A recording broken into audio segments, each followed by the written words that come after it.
মৰমৰ ছাত্ৰ ছাত্ৰীসকল তোমালোকৰ ইতিমধ্যে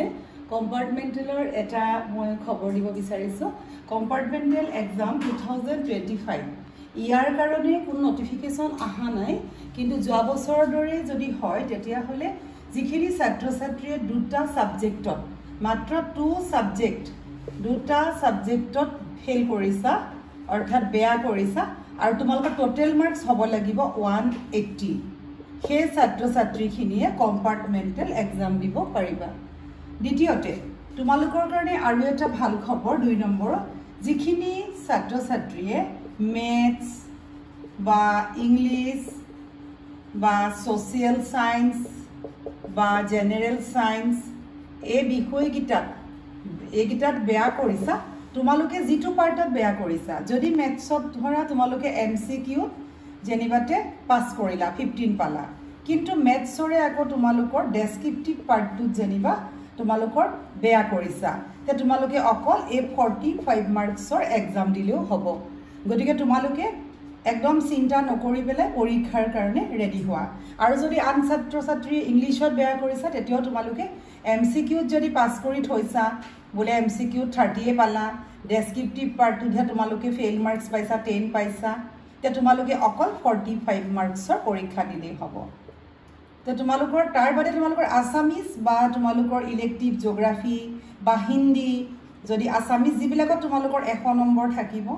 বা হিন্দী এয়া সাবজেক্টত বেয়া কৰিলে তোমালোকে কিন্তু 100 মাৰ্কছৰ পৰীক্ষা দিব লাগিব এটা তোমালোকৰ কাৰণে ভাল খবৰ আৰু এতিয়া তোমালোকৰ আৰু এটা তাৰ থাৰ্ডৰ কথাটো হ'ল 3 নম্বৰ যে তোমালোকৰ এটো নটিফিকেশন খুব সোনকালে বিহুৰ পিছতে ওলাব আৰু তোমালোকৰ পৰীক্ষা তোমালোকৰ জুন মাহতে হৈ যাব জুনতে হ'ব তেনেকেই হয় তো তোমালোকৰ লাষ্ট চান্স হয় গতিকে সকলোৱে একো মন বেয়া নকৰি খাজু হোৱা আৰু ৰিজাল্ট তোমালোকৰ জুলাইত দিব অৰ্থাৎ তোমালোকে সেম বেটছৰ 2025 বৰ্ষৰ পাস কৰা যিখিনি ছাত্ৰ ছাত্ৰী তেওঁলোকৰ লগত একে সময়তে একেটা বছৰতে পঢ়িব পাৰিবা এইখিনি আছিল কম্পাৰ্টমেণ্টেলৰ গুৰুত্বপূৰ্ণ কথা আৰু আনটো কথা হৈছে কপি ৰিচেকিং যদি কোনো ছাত্ৰ ছাত্ৰীয়ে ভাবিছা যে তোমালোকে বিচৰা মতে মাৰ্কস পোৱা নাই বা হয়তো 3টা বিষয় তোমালোকৰ ফেইল আহিছে দুটা হোৱা হলে কম্পাৰ্টমেণ্টেল পালাহেতেন তেনেকুৱা যদি তোমালোকৰ সমস্যা যদি হৈছে তেতিয়া হলে তোমালোকে কপি ৰিচেকিং কৰিব পাৰা যে কপি ৰিচেকিং কৰিলে তোমালোকে তোমালোকৰ বহি পাবা যদি তোমালোকে কপিখন চাব বিচাৰা তেতিয়া তোমালোকে তোমালোকৰ ওয়েবসাইট আছে আমাৰ এসএফ বোৰ্ডৰ তাত তোমালোকে পইচা জমা দিব লাগিব প্ৰতি সাবজেক্টত তোমালোকে অকল বিচাৰিলে এটা 350 আৰু বহি বিচাৰিলে তাতকে অলপ বেছি ফিজ আছে এটোলে গম পাৱা ওয়েবসাইটত চালে তে তোমালোকে কপি ৰিচেকিং কৰিব পাৰা আৰু যদি কাৰবাৰ কিবা 2 মাৰ্কস এটা বাহে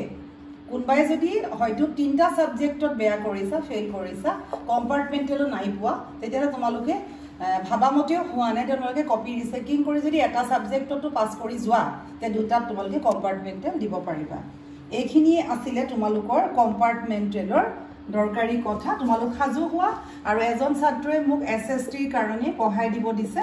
চিন্তা কৰিব নালাগে বিহু যোৱাৰ পিছত মই এসএসটি পঢ়াই দিম আৰু মোৰ সাবজেক্ট আসামিজত যি ছাত্ৰ ছাত্ৰীয়ে বেয়া কৰিছা তোমালোকে মোক কমেন্ট কৰি কবা মই এতিয়া ৰেডি কৰি দিম এইখিনিয়ে মোৰ অনুৰোধ তোমালোকে সাবস্ক্ৰাইব কৰি থবা চেনেলটো